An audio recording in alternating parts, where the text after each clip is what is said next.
up, all my fight fans? So this Saturday, we had ourselves a little bit of a fight night. We had ourselves for the undisputed lightweight championship of the world, Devin Haney taking on the former undisputed lightweight champion of the world, Vasily Lomachenko. Guys, it was a back and forth war. It was a very I guess you could say a high-paced technical match in a sense. Like there was some really good exchanges. There was really some good brawls and such like that. Everyone did really, really good. The outcome is very disputable, and you know it's also very controversial in a sense because of the scorecards. Now, of course, if you haven't seen the fight, go check the fight out. It was actually very good. It wasn't something like, you know, it wasn't very slow and it wasn't playing, people were playing it safe or anything like that. No, it was actually very good. On the other hand, you know, you both had really good exchanges, really good counters, really good shots. It was a really, really good boxing match, guys. Really, really good. Very competitive, both really back and forth. I strongly suggest you go see it. But as far as, if you guys do not know who the winner is, Devin Haney won the fight by unanimous decision. Now, guys, I have something to pick with that. Now, I'm not going to say that they robbed Vasily Lomachenko because, you know, this fight was very close. This fight could have gone either way, 100%. You know, there's fights that were 100% robberies. There's fights out there that were 100%. The judges just got it completely wrong. This one, I'm not saying they got the wrong, you know, they got it wrong. You know, I'm not saying Devin Haney shouldn't have won that fight because there were some rounds where those rounds could have gone either way. And there were some times in the fight where he could have actually, like, hey, maybe he did win those fights and we were just, you know, we didn't see it at that time. But the scorecards and the unanimous decision. Guys, this fight, again, I can't stretch it enough that this was a very close competitive fight where either guy could have won 100%. So I do disagree with the unanimous decision for sure. It should have been a split decision. That's one. Two, I do feel like Vasily did a little bit more, especially in the championship rounds, in round 10 and 11. He actually openly said that he took off the 12th round. That's definitely the wrong thing to do. You never, ever take off rounds. I remember Oscar De La Hoya taking the 12th round, or excuse me, probably the 10th, 11th, and 12th round off, maybe even more, for the Felix Trinidad fight back in 1999, fight of the millennium. You know, Oscar De La Hoya pretty much put out a shutout, and he still lost the decision to Trinidad. At the end of the day, that just goes to show you never, ever take off rounds, no matter what, no matter where you think you are. Even if you knocked him down quite a few times, never take off rounds. But Vasily decided to do that. He decided to call it, and he said, hey, this is what I'm going to do, and unfortunately, it backfired on him. But even then, still, there was one judge card. I believe, I can't remember the judge's name, but it was 116 to 112. Guys, that is not even close. That is saying that Vasily won pretty much 4 rounds only. No, this fight could have very easily been a draw. That's how close this fight was. And you cannot say it was one-sided for Devin Haney. Now, yeah, Devin Haney actually did land some really good shots, some really good power shots. He was actually landing to the body really good, honestly. You know, he did a lot of things that impressed me because if you look at his previous fights with Gambosas and with Leonardes and with a few other guys out there, he actually looked good, but he didn't look like he should be on that pound-for-pound list. He didn't even look like he should be even undisputed champion.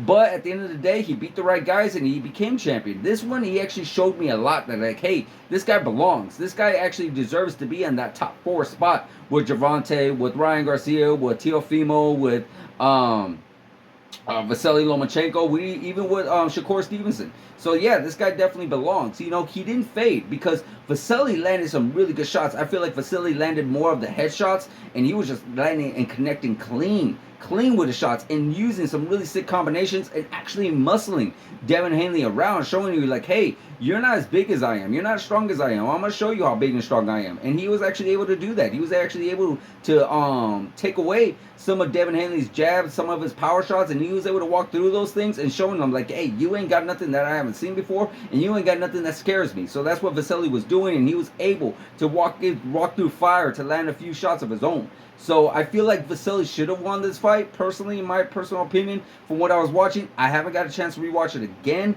but it was not 100% robbery, but it definitely wasn't the decision that any of us were hoping for.